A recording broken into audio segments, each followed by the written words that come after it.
जय हिंद दोस्तों। हमारे समाज में नौकरी का चलन बहुत ज़्यादा है।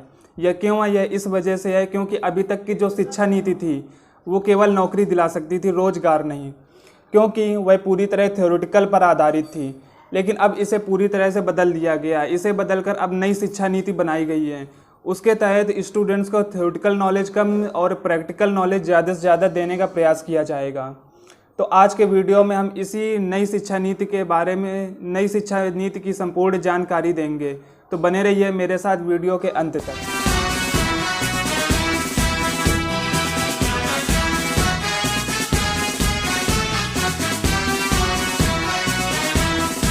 अब तक की जो शिक्षा नीति थी वो 10+2 का फॉर्मेट फॉलो करती थी, लेकिन अब इसे बदलकर 5+3+3+4 के फॉर्मेट में कर दिया गया है, जिसमें से जो पहले के 5 साल होंगे उसे फाउंडेशन स्टेज कहा जाएगा।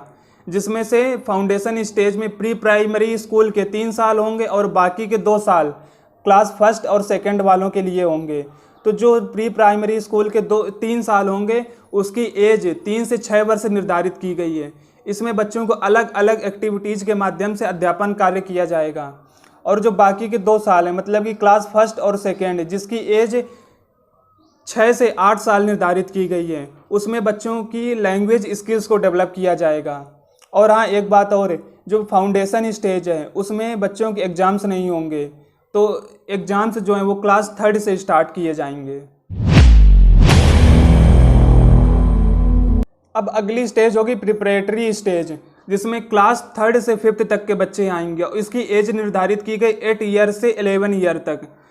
तो इस पॉलिसी में यह भी बोला गया है कि जो क्लास 5th तक का बच्चा होगा उसे अपने मदर टंग लैंग्वेज या फिर लोकल लैंग्वेज में पढ़ाया जाएगा।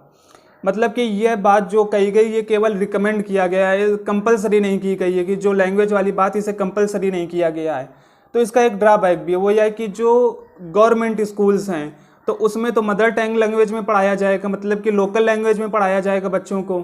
और जो प्राइवेट स्कूल्स हैं, मतलब इंग्लिश मीडियम प्राइवेट स्कूल्स, वो इस रूल को मानने वाले नहीं। तो जो बच्चे उस स्कूल में पढ़ेंगे तो वो स्टार्टिंग से ही इंग्लिश भाषा को पढ़ेंगे। तो इससे यह नुकसान होगा कि जिन बच्चों ने स्टार्टिंग से लोकल लैंग्वेज पढ़ी है और जिन बच्चों ने स्टार्टिंग से इंग्लिश लैंग्वेज पढ़ी है तो उनके बीच में एक गैप समझ में आएगा। वो यह है कि अब के ज़माने में जो इंटरनेट है या टेक्नोलॉजी या फिर साइंस है वो इंग्लिश में ही है। तो जो इंग्लिश मीडियम प्राइवेट स्कूल में बच्चा पढ़ा है तो उसको ये सब चीज़ें समझने में आसानी होगी, क्योंकि उसने शुरुआत से इंग्लिश में पढ़ी है। और जिन बच्चों ने गवर्नमेंट स्कूल में पढ़ा है उन्होंने मदर टंग लैंग्वेज में स्टार्टिंग की है, तो उनको इंग्लिश समझने में देर हो जाएगी और वो इन सब चीज़ों को उतने अच्छे से नहीं समझ पाएंगे as compare to private English medium private school students.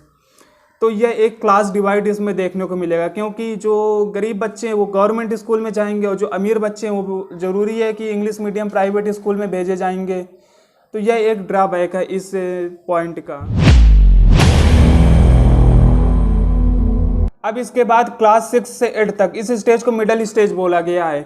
इस स्टेज की जो एज निर्धारित की गई वो 11 ईयर से 14 ईयर तक निर्धारित की गई है।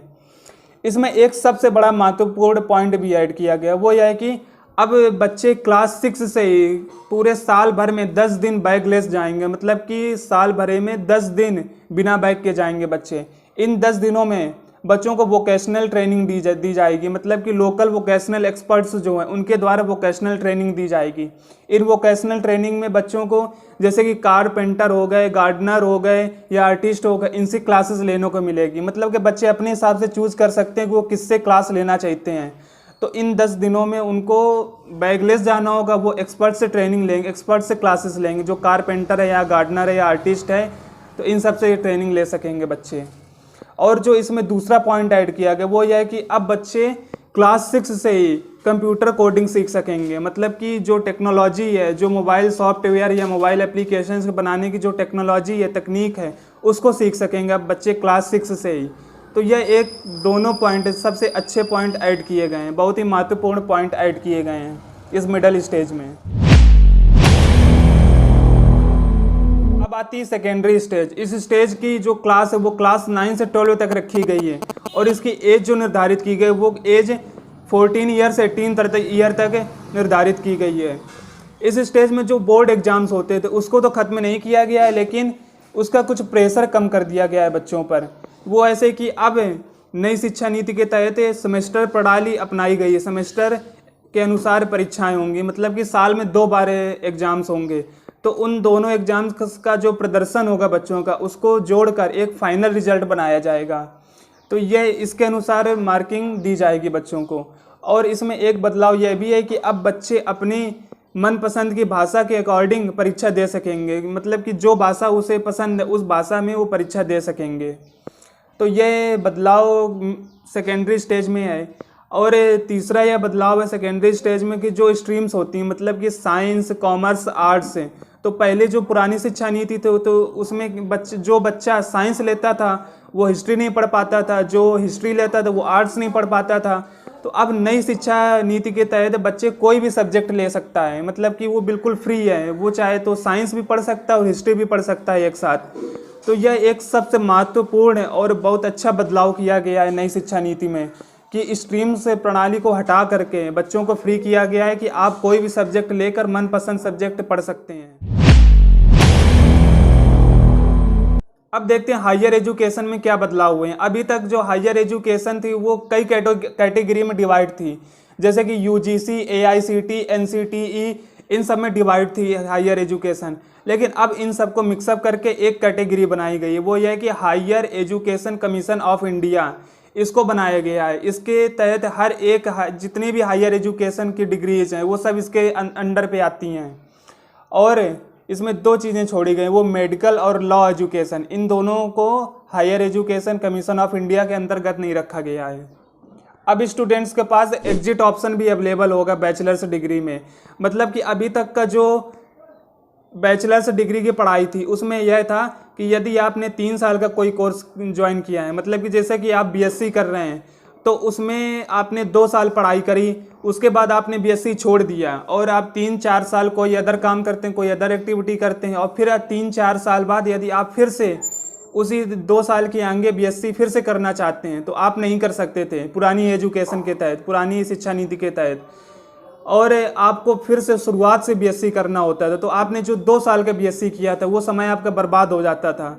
तो आप अब इसे बदल कर नया किया गया, इसमें यह बदलाव किया गया है कि जो नई शिक्षा नीति के तहत है तो उसको बैचलर्स को 2 कैटेगरी में डिवाइड किया गया, एक तुम्हारा 3 साल का बैचलर्स, एक तुम्हारा 4 साल का बैचलर्स।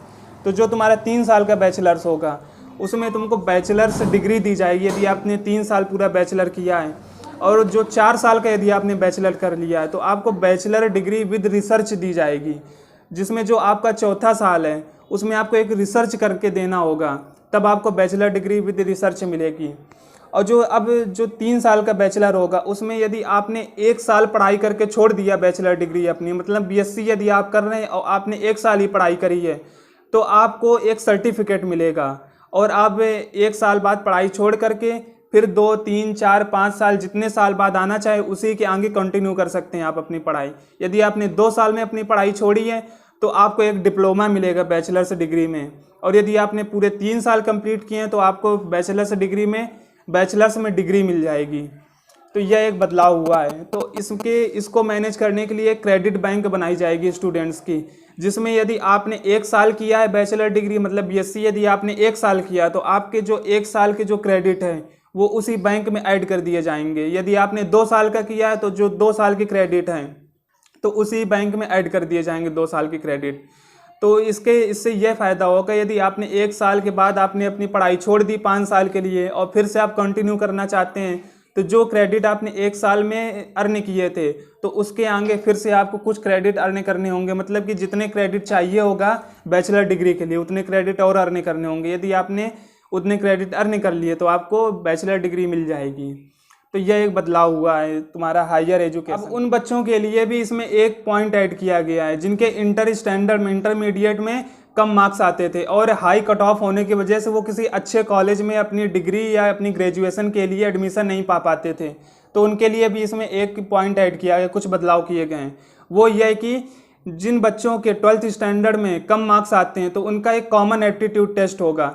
तो उस कॉमन एप्टीट्यूड टेस्ट में जितने अंक वो लोग प्राप्त करेंगे तो उस अंकों को 12th के फाइनल रिजल्ट के साथ जोड़ दिया जाएगा, और जो फाइनल रिजल्ट बनेगा इन बच्चों का, मतलब जो फाइनल अंक अब बनेंगे जब कॉमन एप्टीट्यूड टेस्ट का मार्क्स उसमें जोड़ दिए जाएंगे तो उन मार्क्स के आधार पर फिर कॉलेजेस में वो बच्चे एडमिशन ले सकते हैं। तो वो जो मार्क्स फाइनल मार्क्स बनेंगे तो उसके आधार पर ही कट ऑफ बनाया जाएगा उन बच्चों का। अब इसके बाद पीएचडी करने के लिए जो एमफिल डिग्री चाहिए होती थी अब उसे ख़त्म कर दिया गया है। मतलब कि यदि स्टूडेंट बीए करता, एमए करता है, अभी तक उसे एमफिल भी करना पड़ता था, तब वो पीएचडी के लिए अप्लाई कर पाता था। लेकिन अब स्टूडेंट बीए करेगा, एमए करेगा, उसके बाद डायरेक्ट वो पीएचडी कर सकता है। तो एमफिल डिग्री ख़त्म कर दी गई है।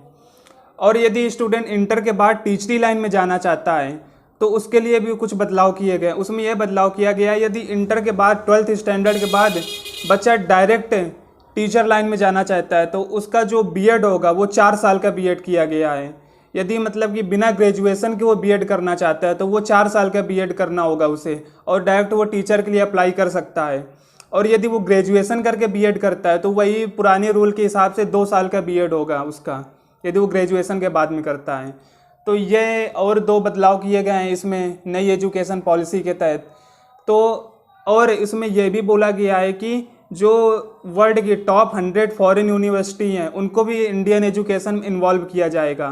हालांकि इस पॉइंट को काफ़ी लोगों ने क्रिटिसाइज भी किया है, लेकिन देखो फिर क्या होता है इस पॉइंट का। लेकिन मेरे ओपिनियन में जो ये नई एजुकेशन पॉलिसी बनी है, न्यू एजुकेशन पॉलिसी बनी है, तो यह बहुत ही अच्छी पॉलिसी है और इसको जल्द से जल्द इम्प्लीमेंट करना चाहिए इंडिया में। दोस्तों यदि आपको मेरा वीडियो पसंद आया हो तो आप इसे लाइक कर दीजिए और अपने दोस्तों में शेयर कर दीजिए, और मेरा चैनल भी सब्सक्राइब कर दीजिए इनसाइड नेशन नाम का।